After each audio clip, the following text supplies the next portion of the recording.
I don't think this would come as a surprise to anybody, but I love video games. It's a form of media that doesn't get enough appreciation for the way it's able to captivate players with engaging and touching stories, the way it can take you on a journey and make you connect with characters and worlds that you just can't replicate in a movie or a TV show. It's something I believe deserves more recognition, and with the industry becoming bigger and bigger as the years go by, it can be hard to find a game that is truly unique from others.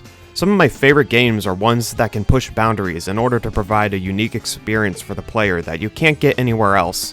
Being experimental in what you make is a risk that can prove to be a worthwhile effort. Now, as a kid, I never really had the understanding of good storytelling or gameplay, so instead of getting good games, I got open seasoned for the PlayStation 2. I'm okay with this. Growing up, though, I spent a lot of my time playing Flash games. It was probably the best method of playing games as a child, as they were all free to play and didn't require any installation. All you had to do was type in the URL for a Flash game site and pick the game you want to play. Or in my case, you get your mother to type in the URL because you had no idea how to spell. Yes, that's how young I was playing games. Flash games were an integral part of the internet into 2000s and 2010s. Unfortunately, the service these games relied on, Adobe Flash Player, was discontinued on December 31st, 2020. This resulted in thousands of Flash games becoming unplayable. While most of them have been archived, the rest have become products of lost media. But emulators have been able to make these games playable, such as Ruffle. Because Flash Player was easily accessible for developers, it allowed lots of people to share their creations easily through sites like Newgrounds. This accessibility would prove to be a plus and a negative, as it gave creators an easy way to share their games and animations, but at the same time, it opened the gates for projects that were, well, offensive to say the least. Flash games left behind a legacy that many people take for granted. In fact, some of the most popular indie games of all time were games that originally started out as Flash games. While most games were nothing special, there are many that stand out to me in the way they are constructed. And that brings me back to unique experiences in video games. While there weren't many Flash games that provide unique experiences to the player, there is one game that stands out among others. A game that provides an experience and narrative that can only really be done in a video game and a Flash game.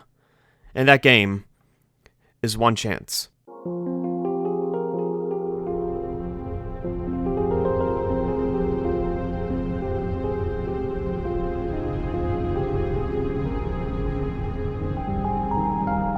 One Chance is a Flash game created by Dean Moynihan and uploaded to Newgrounds on December 2nd, 2010.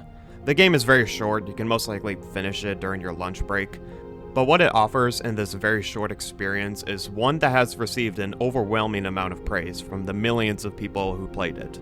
Now, you may be looking at this game and wondering, how does a simple looking 8-bit game like this offer the most unique gaming experience you can have? And to answer that question, I want to talk about the game's replay value. Or rather, lack thereof. See, One Chance is a game that not only has no replay value, but the game cannot be replayed. This is a game mechanic that can only really be done in the context of a Flash game. This is a game that changes depending on your actions. Each choice you make will ultimately affect the ending you get, and whatever ending you get is the definitive one. There is no going back and changing your decisions to get a new ending. The way the game does this is that it takes advantage of your browser cookies in order to remember your exact last place in the game. Refreshing the page will only bring you back to the ending you received. This method of permadeath is obviously extremely risky to accomplish, but the game does so with its simple and short gameplay loop, as well as its story. Today, I want to talk about this game and its story, as well as its multiple endings. Now, since the game can't be replayed, I have to open up numerous different Flash game websites in order to play this game and get to specific endings.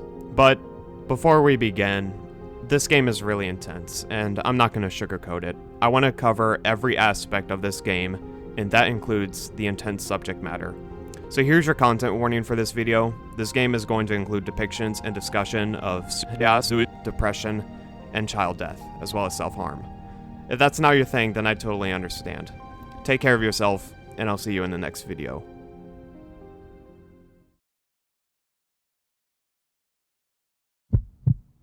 In 6 days, every living cell on planet Earth will be dead. You have one chance.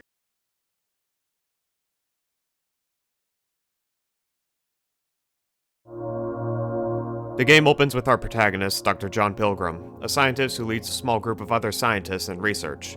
John has two family members that we know of, his wife Penny and his daughter Molly. The choices you make in this game will determine the fate of not just yourself, but your family members as well. This is something to keep in mind moving forward. As we leave our home to go to work, we pick up the newspaper and get some world building. The game only shows a portion of the front headline, but we get enough info to know what's going on. Yesterday, a team of scientists led by Dr. Pilgrim cured cancer. The team had been working on a cure for the illness for 7 years before they made a breakthrough in cell destruction yesterday. The cure, currently known as E48K15, could also be used to fight other harmful cells, even the common cold. E48K15 will be applied through the form of a gas. So it looks like John and his team have made a monumental discovery in terms of modern medicine. A cure for cancer that can also fight off other harmful cells. This would be an incredible breakthrough if this happened in the real world. But one of the things worth paying attention to is that John and his team have been working on a cure for only 7 years. Cancer research has been going on for well over 2 centuries, and while we have made breakthroughs in treating it, cancer as a whole is something that is not possible to cure easily. So for John's team to find a cure in under a decade is suspicious, to say the least. I know I'm talking like this is a real cure and not a narrative tool in a video game, but I feel like it helps understand the events that transpire if I compare the research in the game to real-world research. As we get in our car and drive to work, we drive by the city as it's busy with people going on about their day. Once we arrive, we are greeted by our coworker Jim, who is apparently not a big fan of us. Well, if it isn't the fucking savior. I'm sure it won't be an issue later on. We do get a warm welcome from our team as they're all celebrating the discovery of the cure. It's a pretty good day for John. Good work, Doc. You're gonna be huge. From here, we have 2 options. We could go back to work, or we could give ourselves a day off. Now, I don't know about you, but I think we deserve a drink to celebrate finding a totally safe and not at all rushed cure for cancer. Nothing says responsible scientists like skipping work to take shots of tequila. And with that, the first day is over. Yeah, like I said, this game is short. Each day in this game gives you choices on how you want to proceed. Once you make the choice, then the game continues to the next day. It's a very simple yet effective way of story progressing, especially in the context of a Flash game.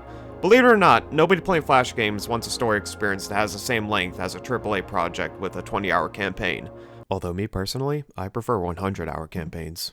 It makes sense for story experiences to be short and sweet because nobody making longer campaign-driven games is going to be making them on Adobe Flash Player and uploading it on the same site that has games like Kindergarten Killer. It's just not something you do. But that's why I like One Chance and the way it progresses the story. You make a choice and the game moves quickly without any need to linger on or have multiple choices in one day. The game is not about how many choices affect your life, it's about how one decision is enough to completely change the course of events. And with your first day done, the real game can start. In 5 days, every living cell on planet Earth will be dead. You have 1 chance.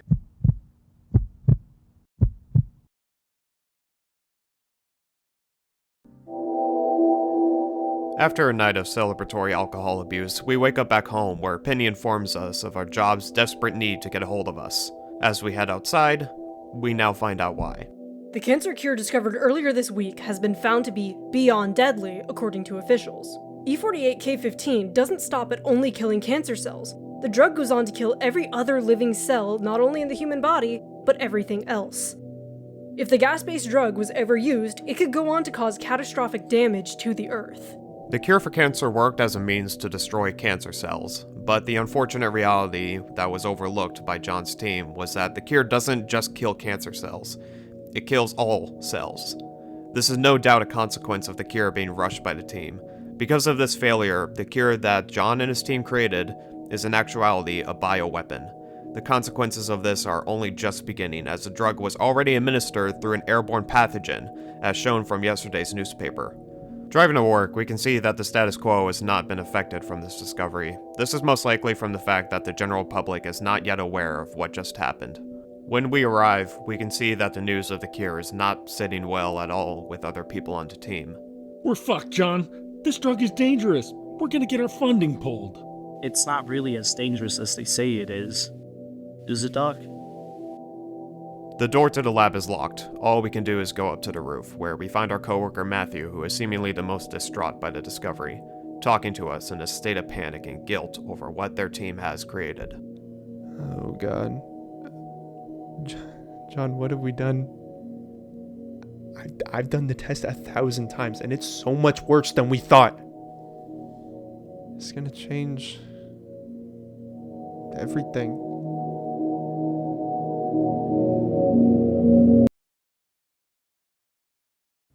This is where things start to fall apart.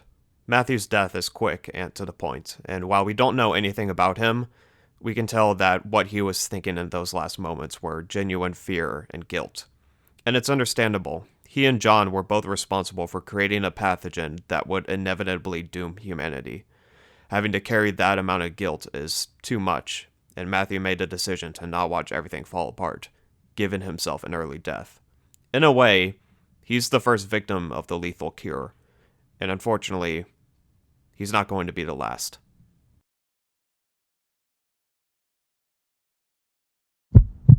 In 4 days, every living cell on planet Earth will be dead. You have 1 chance.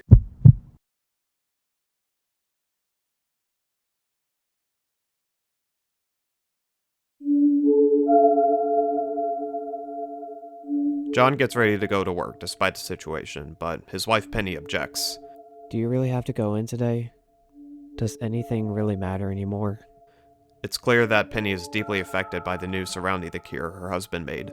She talks with a very nihilistic perspective, and it's hard to blame her for it. When you know the world is ending and there's nothing that can be done to stop it, then what's the point of doing anything at all?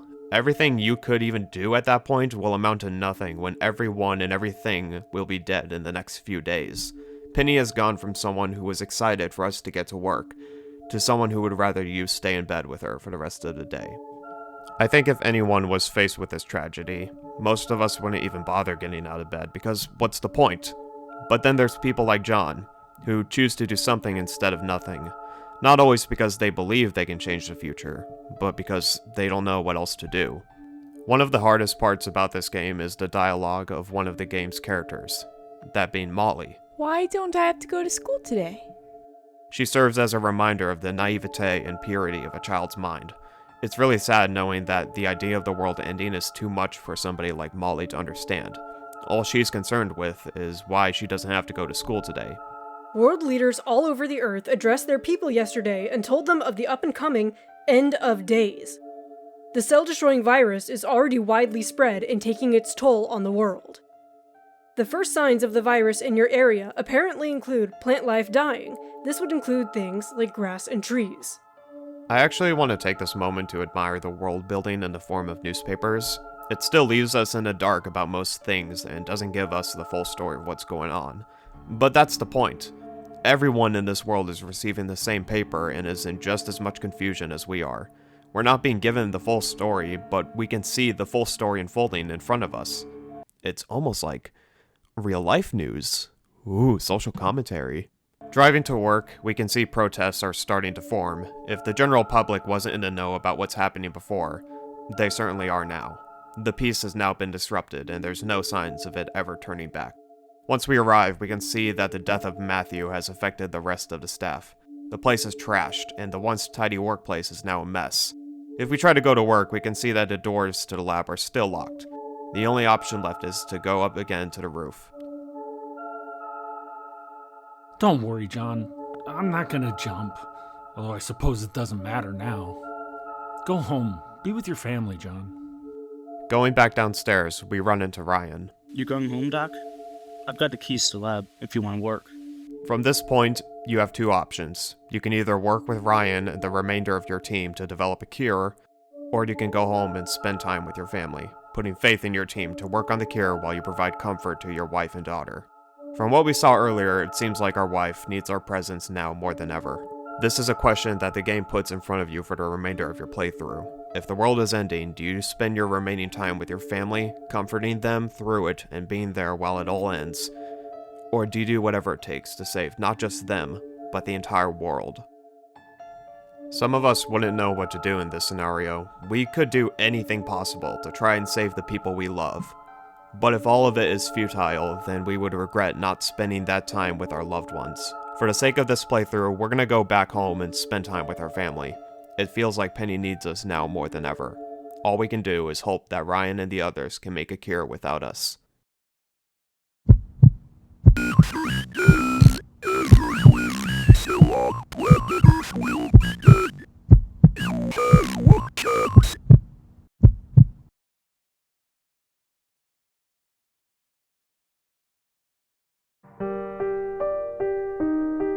Our decision to go back home doesn't go unnoticed by Penny, who's grateful that you aren't leaving her in this troubling time. Scientists have predicted that by Saturday morning, half of the population of humans that were alive on Monday will be dead. As the death toll rises to unmonitorable numbers, teams of scientists all over the world are still working on a cure. Riots are taking place all over the world, and mass looting is in effect. When we finish reading the paper, we can see that our team has shown up to invite us to work on the cure. John, we need you at the lab. We could be onto something. But I understand if you want to be with your family.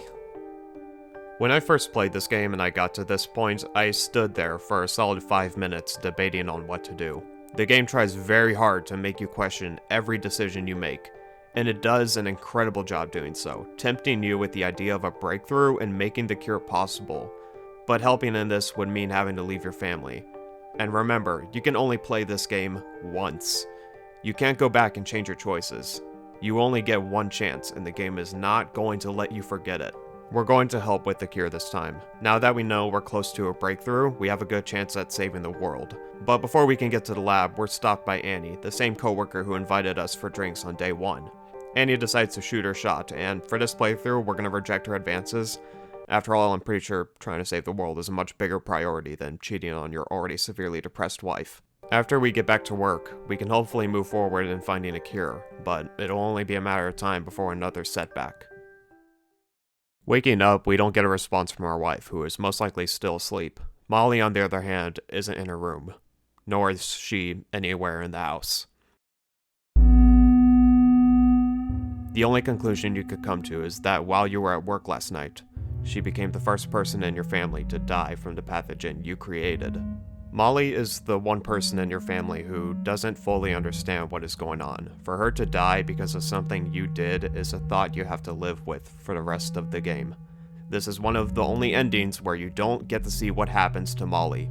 She just disappears, and it's up to you to figure out what happened. Once you head outside, you'll see that there's no newspaper for you to collect. At this point in the game, the entire city is in anarchy, and the few people left alive are slowly dying. There isn't much of a society or government left, meaning there's nobody left to deliver a newspaper or any other service. From this point forward, we are left in the dark.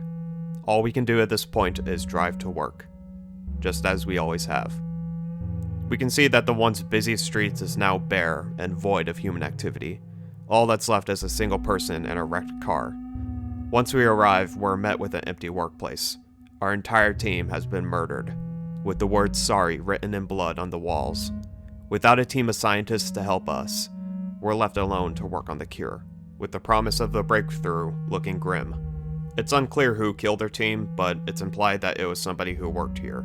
There isn't any emergency services anymore, so it would be a guarantee to get away with a crime like this. With that being said, John is the only person left who can make a cure, but without his team, the chances of him succeeding are low.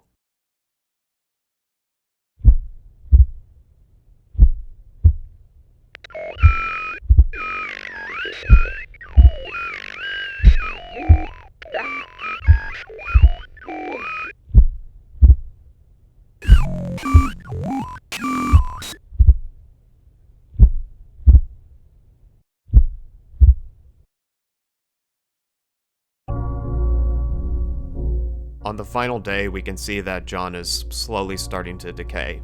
His movements are slow and his skin is turning pale. Penny is nowhere to be found, most likely meeting the same fate as Molly. John is the only person left, and with nothing else to do, he gets in his car and drives to work. We have the choice to drive to the park or go to work, but no matter which one you pick, John sits down and closes his eyes.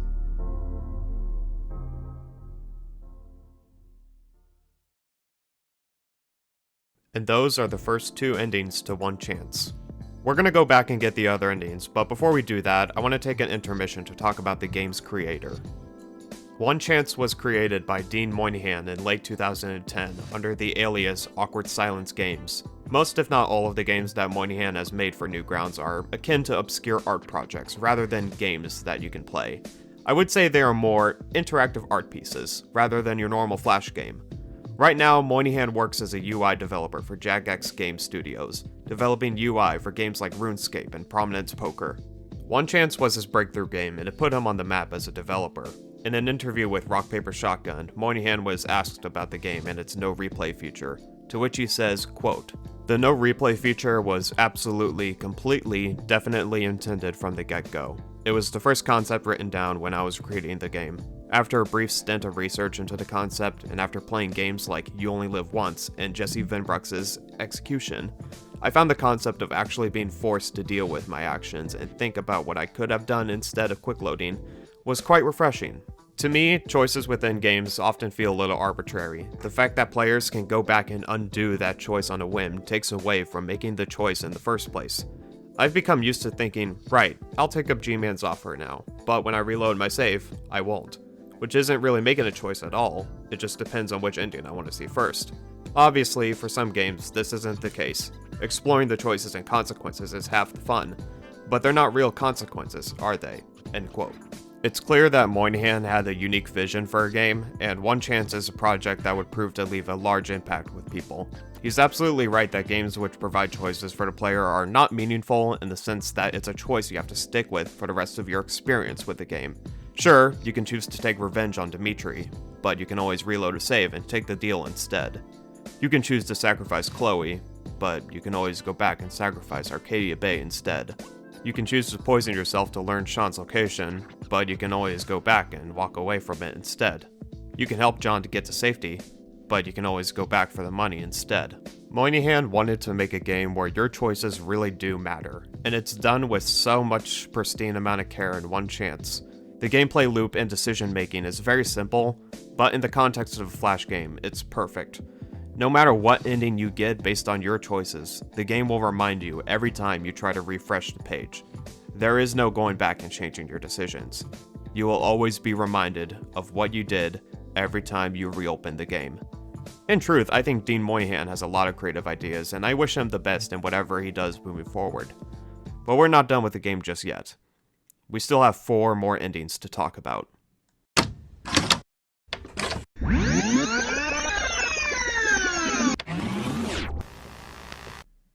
If we go back to day 4 and choose to go back inside instead of going to work, we will get the same result in the following day. Our wife will be asleep, and our daughter is nowhere to be found. But this time, when we go to work, we will be met with the person responsible for the murder of your team. You. This is all your fault, John! You'll pay for this! Jim was someone who we knew from the start didn't like us. While we don't know why that is, it's clear that the pathogen you made only fueled his hatred, and he sees you as being responsible for the end of humanity.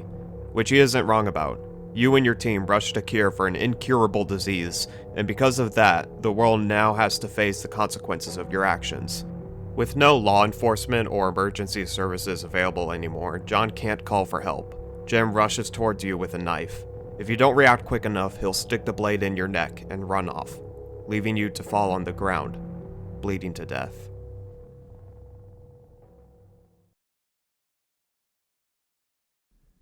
And that's it. That's ending number 3. It's not meant to be a climactic send-off, it's just a way of showing you that you failed. You couldn't save the world or the people closest to you. Your last living moments are laying on the floor in a puddle of your own blood, surrounded by the consequences of your actions. But what if we were able to defend ourselves in time? If you successfully disarm Jim, he'll run off now, knowing that he doesn't have a weapon anymore. From here, all you can do is get back to work like you normally would. However, instead of the day automatically progressing, you come back home at night.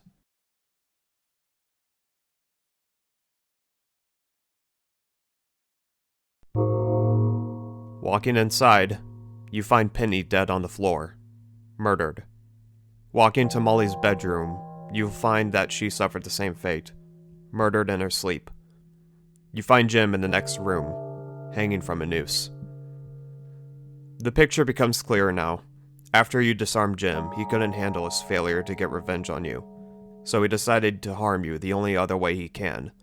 While you were at work trying to make a cure, he broke into your house and killed both your wife and your daughter, before taking his own life in your bedroom. If he wasn't able to kill you, then he will take the people closest to you instead. I don't know what's worse, trying everything you can to save your family, but your best isn't enough, or having your family taken away from you before you even get the chance to try and save them. John is left having to bury his wife and daughter in his front yard, leaving 2 crosses behind. The people he loved was taken away from him by a monster. The only way I can imagine him getting closure is the fact that he will be seeing them again soon, one way or another. The next day is the same as previous routes, only now there stands a reality that John is in a much worse place mentally than he was before. It's hard to believe that he got any sleep the previous night after what he witnessed. All he can do now is keep going, to head back to the place that started it all. But what's going to change? John has nobody left. His family and friends are all dead, and any chance of creating a cure is gone. As John struggles to move, he makes his way to the roof of the building, looking over a now empty and deserted city. He steps on the ledge and jumps.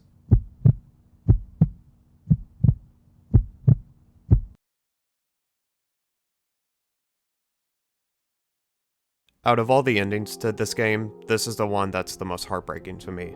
Knowing that you spend all the time you can with your family during the end of days, only for them to be taken away from you in a selfish and needless act, while the people you put faith in to make the cure are slaughtered by the first person apart from your family that you encounter in the game.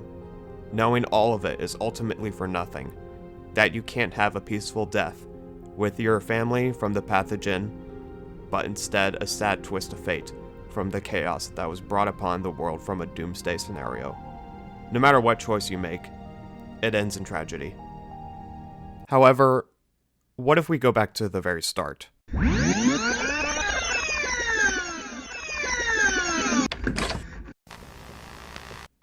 What if, instead of skipping work on day 1, we worked that day? What if we work every single day, no matter what, do anything possible to create the cure, even if it means leaving our family for long periods of time? On the 4th day, if we've been working non-stop, we'll make our way back home to discover Penny has taken her own life in the bathtub. The absence of her husband was too much for her to handle in the end of days. John falls to his knees, realizing what he's done. The next day, John wakes up to Molly in his bedroom, asking what happened to her mother. Where's Mommy, Daddy? John decides to take Molly to work with him, as there's nobody left to watch over her. And he doesn't want to make the same mistake of leaving his family alone again. From here, the game gives you the choice to spend the day with Molly at the park and make up for your inability to be present in your family's life, or to continue your work on the cure while supervising your daughter. If you choose to go to the park, Molly will mention not feeling well. The day will end with you burying her next to your wife, as she passes away from the pathogen taking effect. This puts you on course for ending 4, where you take your own life. But if you choose to go to work, you'll get more progress done on the cure, and Molly will stay alive. The next day, both you and Molly are slowly decaying from the pathogen. You are given one more chance to go to the park and spend your last day with Molly. Both you and her are not in a good condition, and it's unlikely that both of you would survive making the cure. If you choose to go to the park, you can comfort her as you two sit on the bench and close your eyes.